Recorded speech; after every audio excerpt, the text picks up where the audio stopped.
When we look at the life of Jesus, I mean, he was a simple carpenter, and in the world's standards, he was an average Joe who built things out of wood and sold them to the public. Now, believe it or not, some of my greatest encounters with God have been while I was cleaning windows. And I had this really amazing encounter with a customer a while back who is in hospice care. I mean, she was on her deathbed, and while I was cleaning her windows, we were talking about God and faith and eternity and our love for Jesus. And it was a really sweet moment. And we sometimes think that we need to go to church in order to encounter God. But the fact is that God wants us to encounter him while we are in the middle of being average Joes. When Jesus called his 12 disciples to follow him, he didn't go and call the high priest or the religious leaders or the holier than thou. I mean, he called dirty, stinky fishermen, the lowlifes, the most ordinary, unschooled men that existed in that day. And it was those guys that Jesus used that jumped on his mission. They used to change the course of mankind. Now, do you ever feel like discouraged about what you do for a living, or do you feel insignificant or inadequate?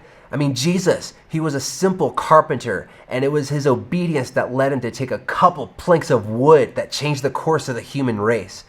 And I want to tell you right now that no matter what your occupation is, no matter how uneducated you are, no matter how unqualified you feel, God is wanting to take your ordinary and use it to do his extraordinary.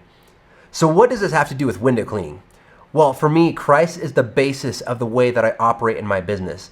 From the way that I treat my customers to the way that I treat my employees, what I do when no one is looking, and even more importantly, how I treat my wife and my kids. Okay, you may be thinking now, but Tim, I'm already very successful and I don't believe in God.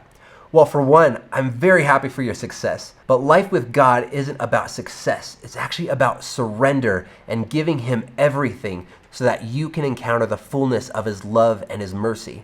Now, I know life has challenges and difficulties, but God is for you and not against you. And maybe you've been hurt by Christians. Maybe you've been hurt by church and organized religion. First off, I'm sorry for the way that you were treated and the wrong things that you were fed. But the truth is that we are all broken. And so people are going to hurt you.